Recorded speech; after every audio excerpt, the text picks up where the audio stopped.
తెలంగాణ ప్రభుత్వం ఇప్పుడు కాంగ్రెస్ ప్రభుత్వం రాగానే ఏదైతే మేనిఫెస్టోలో ప్రవేశపెట్టిన ఆ పథకాలన్నింటినీ అమలవుతున్న తీరుని జీర్ణించుకోలేక కేసీఆర్ మెదడు కాస్త మోకాళ్ళకి పోయి ఏం మాట్లాడుతున్నారో కూడా అర్థం కాకుండా మహిళల పట్ల అసభ్యకరంగా మాట్లాడుతున్నారు. మహిళలకు ఆర్థికంగా ఏదో కొంత ఉపశమనం కలుగుతుంది అని ఉచిత బస్సు ప్రయాణాన్ని ప్రవేశపెట్టిన కాంగ్రెస్ ప్రభుత్వం ప్రవేశపెట్టింది.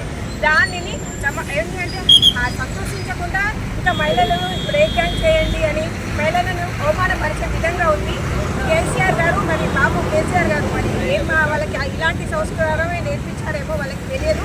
మరి మహిళలని గౌరవించాలి. ఏంటంటే మన భరత మాత అని అంటాము, కానీ భరత మాతను భారతదేశంలో ప్రతి ఒక్క మహిళలను గౌరవించాలి.